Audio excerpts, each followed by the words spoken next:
So we're going to be doing some water storage preps today. We've got our drinking water safe hose that we're going to use to fill up our 55-gallon drums. We have our wrench, and we're going to be using just standard household non-scented bleach. We've got our 4 55-gallon drums here. We're going to go through and show you how we're going to go ahead and treat our water. We want to use a safe water hose in order to fill up our jugs, just because we don't want to contaminate our water with excess plastics and things like that, and other toxic materials that can come in from non-water safe hoses.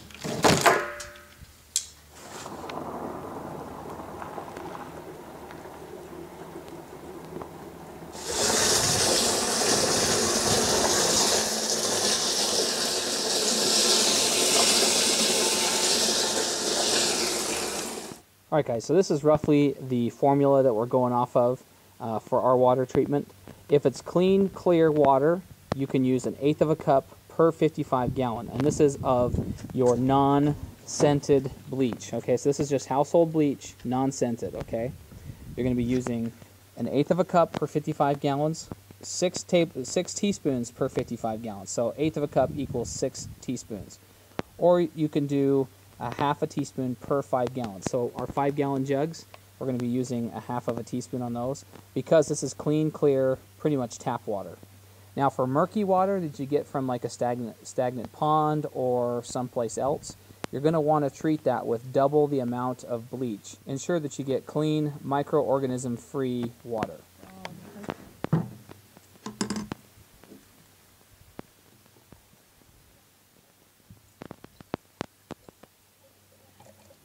Alright, that works. 1, 2, 3, 4, 5, 6. Awesome.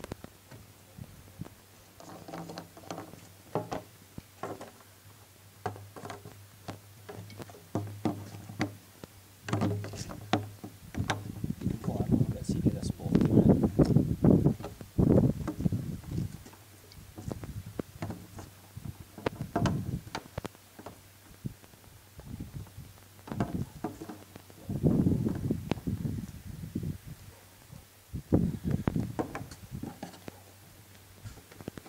Alright, so when determining how much water you need per family member per day, the rule of thumb generally is 1 gallon per person per day. Now younger kids are probably going to need less water, and there's going to be probably some people that are going to need more water. It just kind of depends. So a good rule of thumb is 1 gallon per person per day. So you're going to need about 1/2 gallon of water per day just in drinking water alone, and then the other 1/2 gallon for things like cooking, waste removal, and hygiene.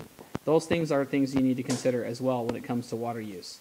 So we have 220 gallons here with these 5-gallon jugs. We have not filled up yet, but that'll give us roughly about 60 days worth of water for our family, and that should be enough for us to subsist for 60 days. And in that time, we're hoping to have opportunities to replenish our water supply. But things also to consider when it comes to cooking: if your food preps consist mainly of already made things such as like these black beans or chili or something like that, or canned soups, then you're probably going to not need as much water for your cooking.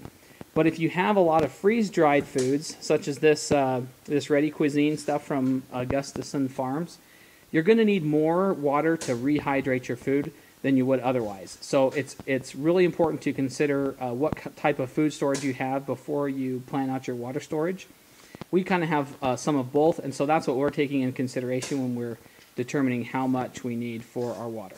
So another thing that you want to consider as well with your water storage is you want to probably rotate your water out every 6 months to a year to make sure that they stay microorganism free or contaminant free. So alright guys, anyway, if you have any questions, I'm not an expert on water storage, but if you do have any questions, feel free to leave them down below in the comment section, and I'll try to get back to you as soon as I can.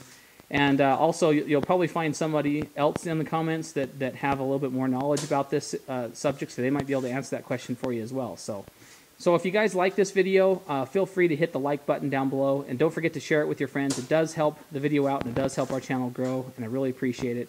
And as always, guys, thanks very, very much for watching, and we'll catch you in the next video. See ya.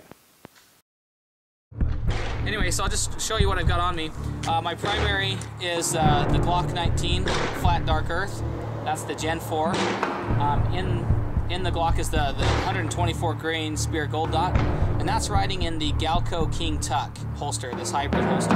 Love this holster, guys, and I just love the hybrid type holsters. They're really, really comfortable. So that's on my strong side. On my